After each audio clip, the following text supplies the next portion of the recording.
Hi guys, back with another episode of the Grapplers Academy. First episode in the series and guide to strategy that we discussed the breakdown in on the intro to strategy the other week. Today we're pretty much going to be talking about getting, when we can get back on the mats, how best to prepare yourself to get back on the mats. So we're going to be covering physical conditioning, we're going to be covering studying and mental game planning, and then actually the practicality of what that's going to look like when we get back on the mats, if and when we hopefully ever get back on the mats. So first thing, mate, is like physical conditioning, isn't it? I would probably say that everybody has got an obligation to come back in as good as, if not better, physical condition to what they were before, because you don't want your cardio to be a limiting factor when you're on the mats, I would say. Yeah, no, I'd 100% agree with that, and I'd even argue slightly less injury, or more injury proof, as opposed to having those little annoying things that sort of carry over. Yeah. But yeah, like that physical conditioning's got to be key for a successful return to the mat. Like the first thing that's going to happen for those first few rounds is you're going to gas, you're going to panic, and you're going to get tired, and you're going to want to tap out early. Which try and prepare your body now for those times. Is there anything that you're doing at the moment to sort of prepare yourself for that? So yeah, this is kind of interesting, isn't it? Because I get pretty much everybody's, if they've been going to the gym before, or if they've had a strength and conditioning routine prior to COVID and having been forced to have up to now 2 months off training, 2 months off jiu-jitsu training, is like, you know, what are you doing in your training in the gym to kind of supplement what you're capable of doing on the mat? What I've tried to carry on doing is follow a pretty similar structure, to be honest, in terms of what I was doing in the gym before. Although the equipment that I've got is drastically limited. I've got a couple of kettlebells.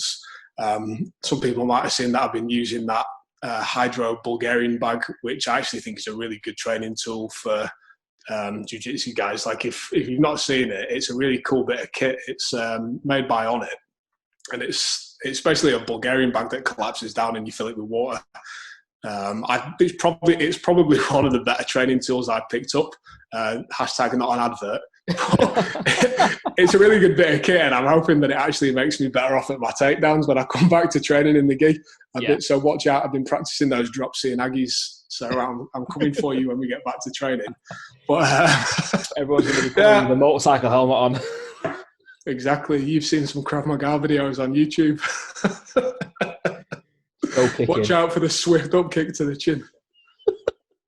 I will give you a 3, 2, 1 countdown before I do it, though, so don't worry. For anyone who's lacking context for that one, Bonn sent me a video of someone trying to escape being choked from mount. It involved a bloke wearing a motorcycle helmet, and he got poked in the throat, and then he got a huge up kick into the face.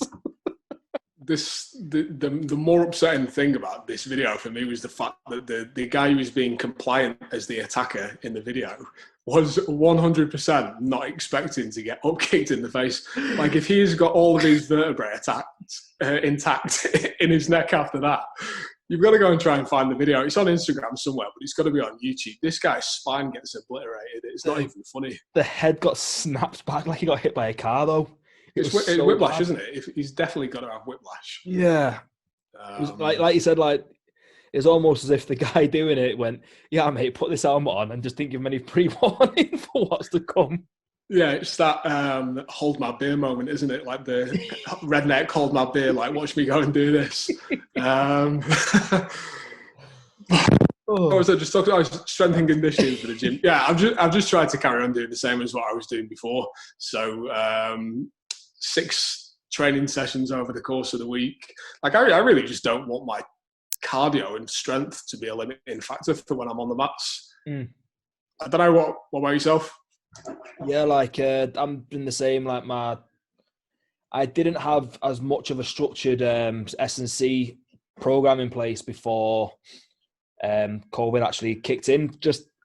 I've gone through a phase over the past 18 months where I just sort of fell out of love with lifting. So it was more of a I'd do it if I felt like it, but there was no set structure. So I'd be lucky if I got 3 sessions a week lifting. It'd be more likely to be 1 session a week of lifting and the rest of it be rolling. It worked for me, but little like injuries and niggles started to pop back up. But so yeah, since everything, I've been doing 4 sort of fairly intense bodyweight workouts a week, along with 2 sort of HIIT style sessions, 6 days of mobility, and recently I've been doing a lot of walking just to try and keep that expenditure up to not so basically trying to get rid of that COVID weight and get back into my weight division, because I might have put on about 5 or 6 kilos since ultra heavyweight. You're over 100 kilos now. It's all good, mate. It's all good weight, mate. So that's a yes, you're over 100 kilos. Yeah, I was 104 kilos on Friday, and I want to get back down to 97. Thing is, though, I feel good at it. And I'm not like, I've not put it on in a like, it doesn't seem like it's showing in a bad way. Like me, I'm one of them. I put it shows my face a lot more than anywhere else to start off with, and I've still got the chisel jaw. Right. So people can expect that when you get back to training, it's going to be like a nice cuddly roll.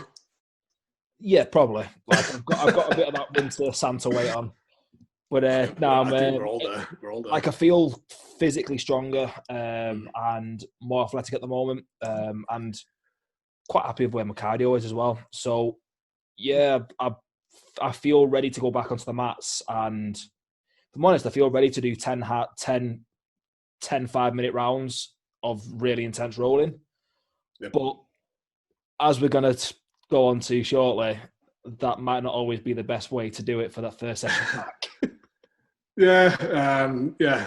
Staying injury free is a big one, and we'll get to that in a second. But like, kind of just from my point of view, what we were just finishing off on there is, you briefly alluded to, but like managing your load and impact over the week is really important. Like, I don't think, because I think a lot of people's mindset for training is you've got training and then you've got jiu-jitsu.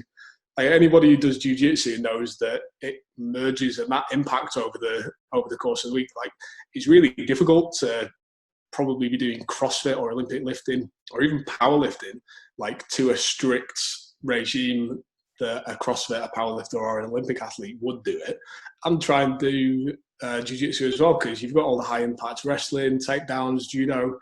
It's a really high impact sport, and you've got to work around your injuries. I think probably my main training consideration is, how can I maximize my training in the gym that's not going to affect my training on the mats with injury, and vice versa.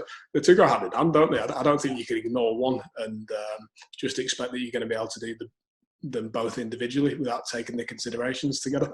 Yeah, like definitely, because that was part of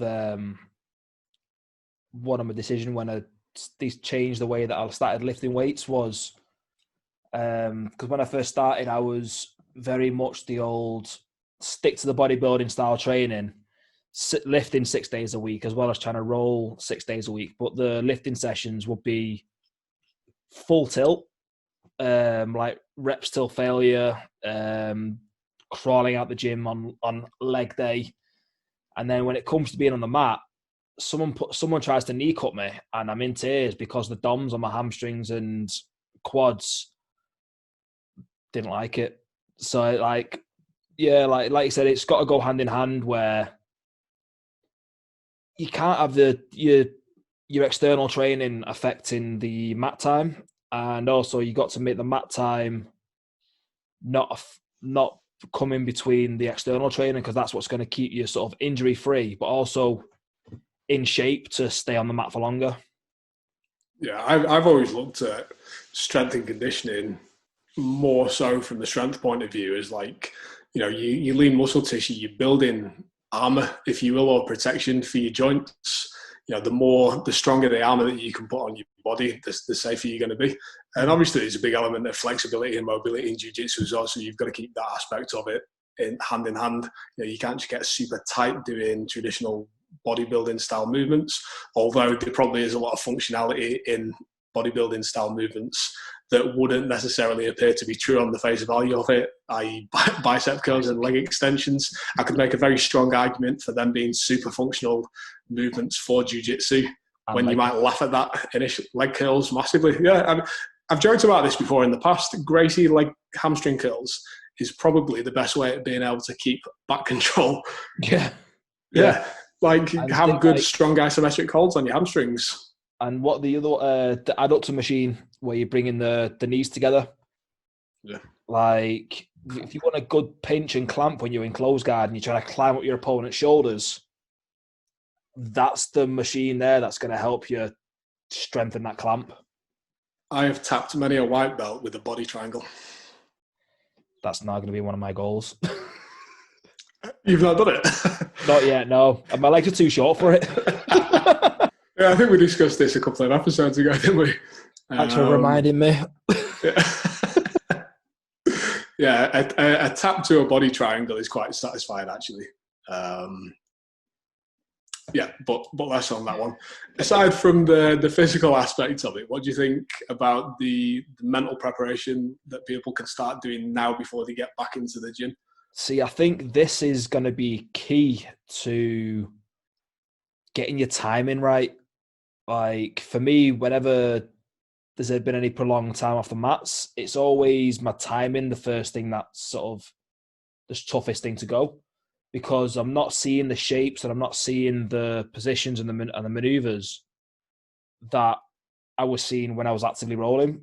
But that's because I was involved in the sport. Whereas if I'm watching tape and I'm watching technique videos, my brain's still in that sort of process and it's still seeing the shapes and the positions in the same light that not maybe not to the same degree, but it still has it there in the brain for when you come back to rolling about yourself. Yeah, I think, like, obviously the tactile and sensitivity aspect of, like, being hands-on in rolling is one thing, but yeah, 100% I agree with you. Like, watching tape for me and the way that we've been breaking it down in the breakdowns that we've been doing for the videos for the channel has massively helped, slowing stuff down, like micro-analysing everything. I think, as you quite rightly said, one of the biggest, not necessarily overlooked aspects of jiu-jitsu, but maybe it's not one that you'd initially go to if you weren't thinking about the topic, is jiu-jitsu is basically data crunching, isn't it? And the reason why a black belt's better than a white belt is because they've seen a mount or an armbar or whatever you want to say. They've seen every move of jiu-jitsu 1,000,000 times more than the person who's done it for 1 month. So the more data you can crunch, whether that's in video, and you actually need to watch it with a mind of breaking it down rather than just passively watching the video. Yeah, You've actually got to put some thought into watching it and breaking it down and assimilating it into your game. But for me, getting better at something is data crunching. So the more of it you can see, and the more you can take that knowledge and apply it to what you already know, the better you're going to be. It's almost kind of like upgrading the software, like upgrading the computer. Like, your brain has to stay sharp in this sport. Because, like, if you notice, a lot of the grapplers that are in their mid to late 30s, touching 40s, are just as good as the young bucks that are coming through in the early 20s. Like Galvao, he's 38. He's reigning ADCC champion. Felipe Peña's late 20s, I believe. Like, in most combat sports, that maths shouldn't make sense. But as you can see, like, Galvao's a lifelong student of the sport, and he's essentially upgraded his computer to the point where it's outperforming everybody else. And he's seeing the different strategies, he's seeing the different positions, he's seeing the different takedowns, submissions, and he's data crunching at a much higher rate than opponents. And that's why they, like, a lot of the grapplers say they get better with age as opposed to get worse. They just have to manipulate. They just have to adjust their gameplay to fit their body at where it is. Yeah, definitely. Like from on a more joking point of view, before I get into a really important, serious point that I was listening to from a podcast the other day, that's why people were pissed at Vitor Belfort when he juiced up and allegedly juiced up. Sorry, because he's got all that allegedly.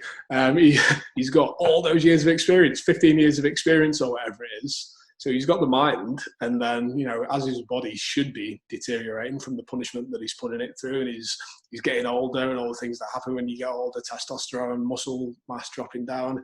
He's basically just, he's got a strong software system, and then he's just put it in a brand new chassis as well.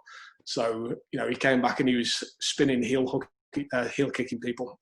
Like nobody had seen him do that before. No. And it's a software upgrade and a hardware upgrade. But one that jumps off the back of that, I was listening to a podcast the other day about Top Gun fighter pilots, and it was really interesting, and it got me thinking about an interesting concept exactly in terms of what we're talking about now, because you can think about the plane that the fighter pilots are flying in Top Gun as the body. The plane is your physical body. So the better that is, the better you can put it in conditioning with strength, speed, agility, all those sorts of things, the better potential it's got. But if you stick a crappy pilot in it, it's going to be useless. Somebody with a way less superior plane, with a better knowledge of how to execute good maneuvers and do them well, is going to beat you every time.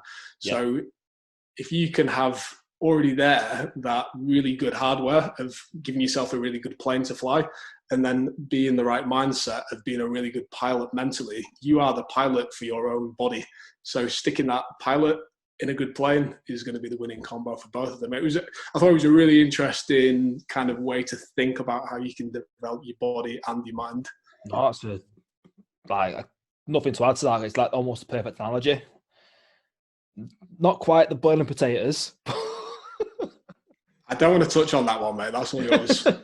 No, that was I've got nothing to add. That was spot on analogy, that, mate. 100% agree with that. Like, you've got to be the best pilot you can be to achieve success in the sport.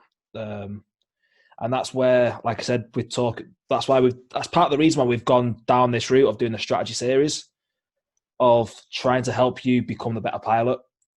Like, everybody knows how to make the better plane, so to speak.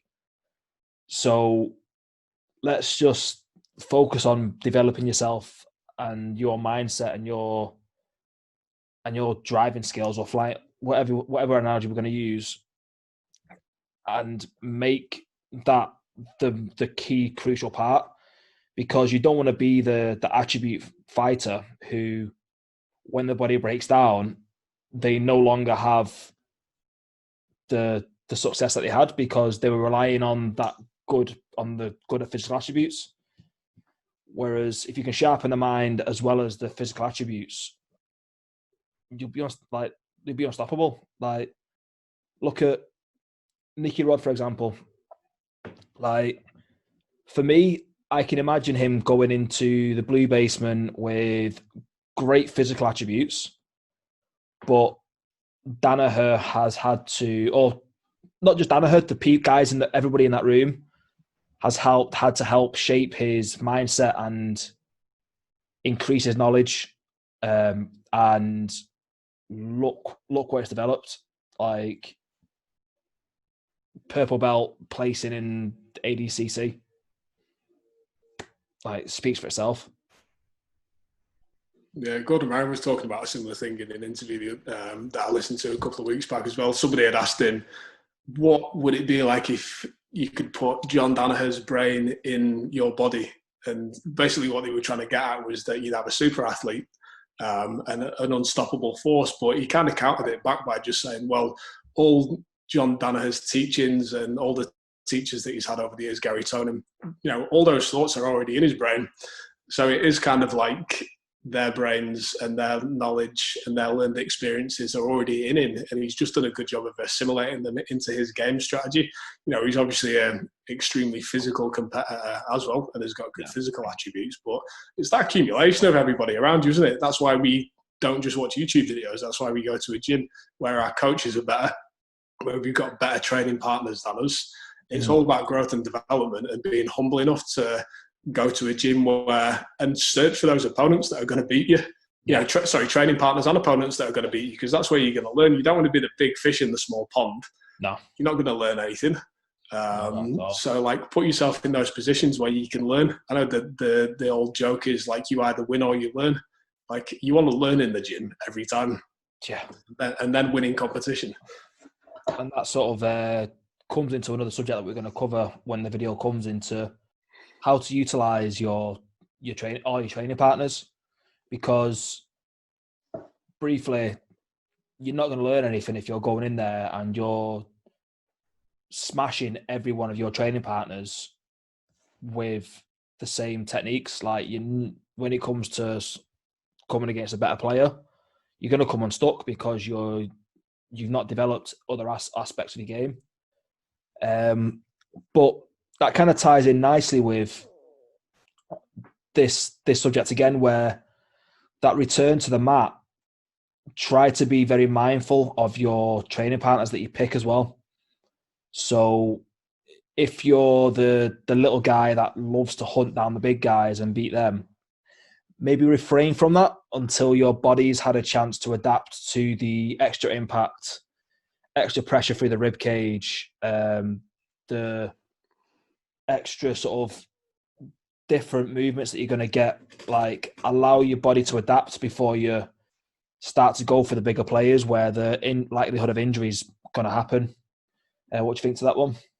Yeah, definitely. People's timing's going to be off, isn't it? So, you're going to be going things that you think you could do from before, but your timing's not going to be quite there. Somebody's going to land funny. There's just going to be some weird movements going on when people get back on the mats in general. But one thing that does get massively overlooked from grappling in general is that rotational force on the body. There's a lot of twisting on those small muscle groups that you can't train in the bench press or a squat. Like you could train that with the heaviest weights that you want in the world, but those rotational forces that get put on your small muscle groups in the body when you're rolling and even when you're drilling techniques, you almost can't replicate it. It's again the old saying of like people, there's fit and then there's mat fitness, and that applies to both cardio, vascular and strength. There's a real different feeling from grappling strength. But kind of just to jump back in on the more practical application, I think like probably in reality when we get back to being able to train, we're going to be limited to groups, aren't we? I would imagine that when we go back into the gym, you're probably going to have to be with the same 2, 3, 4 maybe at maximum training partners, and probably that'll be your training partners for a good couple of months. I don't know, what do you reckon on that? I think that might be a case, but I'm not sure what good that might do, because when you're coming into the gym, you're going to be shaking hands and seeing everybody else anyway. So unless you're sort of breaking the sort of social protocols as well, and you're not letting people mix when they're on the mats, then I don't know. I'm not sure. If I'm honest, I'm not quite sure how it looks. I can see that being a case of having the limited number of training partners. I suppose just to put it into reference of why I'm saying that is I'm just basing it off what I've seen from things that I've seen on some of the American gyms that have opened back up again. Looks like they've kind of boxed off like 3 meter square areas in the big, in a big open gym, and it looks like what they're doing is like that's a particular group's training area, and then there's some level of distancing around the gym. So that's all I'm basing it off. That makes sense, actually. But yeah. It makes sense to do it. Because you mentioned it earlier, and the more I've sort of thought about it, I've sort of thought about the practicality behind it. Like just in the same way that, like the UK BJJ, you can apply for elite status for the gym, but that allows you to open back up for a set number of people, but you can only have 10 athletes training, but you can't rotate those 10. They've got to be the same 10 every time, and for 5 coaches. And for me, that how can you tell X person that they can't train because Y person has got the spot? And they fight me for it. It's a giant Royal Rumble. Yeah. Well, that kind of goes against the social distancing measures that you're trying to put in place anyway, doesn't it? No, yeah, I agree. It's going to be a difficult decision for gym owners, kind of dipping the toe in the water, coming back into opening gyms up. It's a really, like, grappling is probably the worst if you're looking at it in terms of social distancing measures. You can play football socially distanced, yeah. You can't do jiu-jitsu socially distanced. And another thing as well is keeping smaller groups as well. It's a little bit more manageable. If one person does get ill and you know that you've only been training with the same 3 or 4 people, you can all kind of step out of it for a couple of weeks. Yeah. It doesn't affect the 30 other people that are on the mats. Whereas if you're all intermingling, 3 people having to sit out isn't too big of a deal. And I guess you're kind of just going to have to take that risk with the training partners that you've got, rather than risking infection for everybody else in the gym and having to shut the whole gym down. Yeah, no, it makes sense. It's just a tough spot for a lot of clubs. But yeah, I think sort of getting back on to sort of using those, like, say it does end up being that they're your set training partners, sort of how to sort of ease back into the rolling as well. Like, a lot of people are just itching and chomping at the bit to jump in full tilt and really sort of go hard for those early rounds. And they may not be the best for you, especially since you were saying, like, mentioned about the rotational forces and those smaller muscle groups. You need to recondition those and also almost get your frame back used to being thrown around with the impact, with the strain on the joints. So, like, bringing that rolling intensity down to 50, 60% and having the more technical exchange rolls as opposed to trying to just trying to rip each other's arms off. Yeah, that's going to be the most difficult thing to do because there's a lot of ego, and it's like a red flag to pull as soon as you get back on the mats for a lot of people, isn't it? But I suppose my main advice for people getting back on the mats would be kind of do it like you're going to phase yourself back into the gym. You're not going to go back into the gym and try and do the stuff, if you're sensible, that you were doing before you left the gym. Put it in a really simple perspective. Let's say you back squat, you had a PB and you just did your PB 1 rep max before you left off of 200 kilos. Like, you're not going back in after 3 months and hitting a 200 kilo back squat on your first day. The smart thing to do is take that back down to like 120, 100 kilos, get yourself back into it, get conditioned up, and it'll come back pretty quick. Yeah. Just like we've all had a long time out. Another 2 weeks of easing yourself back into it isn't a big deal. Like, you're going to be able to roll, enjoy it. Like, just enjoy the technical aspect and why you got into it in the first place. And it probably wasn't because you want to rip each other's arms off. No, like I say, the key thing is not adding any extra time off the mats. Like, because inevitably that's what's going to happen if you go back, do something daft during your first session and injure yourself. It just means that you're off now for more time. But the only difference is you're off while everybody else can train, which it's made the lockdown that little bit easier, knowing that I'm not the only one that's not training. Yeah. But imagine lockdown eases, you go back, you injure yourself in that early phase, and you're sat by the sidelines while everybody's posting up on their social medias how happy they are to be back training, and you're sat there nursing a bruised ego and an injury. Yeah, with a little tear coming down. Hello, darkness, my old friend. Yeah. Unfriend. But yeah, this is just talking about injuries again, is that you'll see when we go through all this strategy stuff that everything intertwines, like we said in the introductionary episode. It's all mixed in. Like, we'll be circling over the same topics, but I suppose the benefit of that is that it gets ingrained in your brain. The more you hear the same message, the easier it is to apply and think about and cross-transfer it across everything. So hopefully by the time you've heard all these messages on strategy over the course of the coming weeks and months, and the more we dive into it, like the more I talk about it as well, the more my brain expands on the subject. So Exactly. I think as we go over the course of the weeks and I hear other people's input on it, this topic is just going to snowball. And like I said, it's already one of my favourite topics, but as anything else, I always like hearing other people's opinions. Oh, definitely. I think one thing to take away from it as well is treat this information like the same way you'd treat something that you're learning in your academy as well.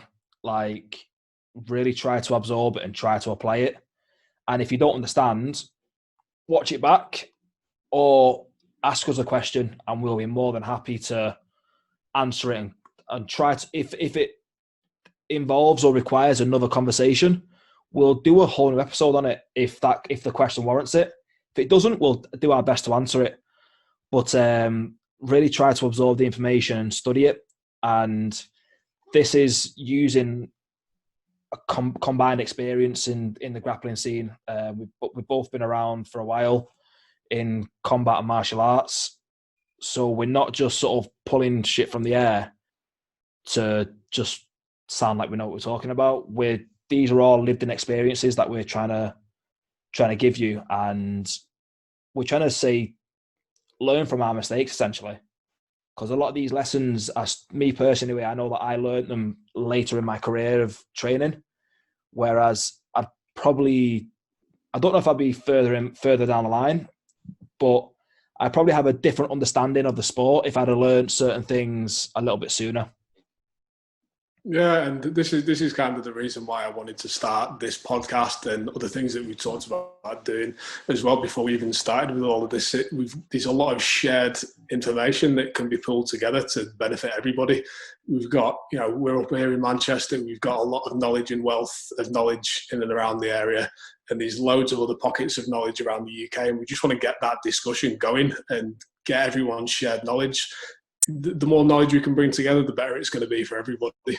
So really looking to hearing and developing this conversation over the coming weeks. But yeah, if you've got anything to add, dive in the comments and hit us up, because the more we can share, the better. Oh, definitely. But anything you want to add there, Bon, before we wrap it up? No, mate. We've kind of gone around in circles a couple of times today talking about how to get back into training when we can. So looking forward to the next chat. Definitely. Well, thanks for listening, guys. We'll see you on Wednesday, where we'll be going further into this discussion, and hopefully you'll learn something more. Enjoy your weekends.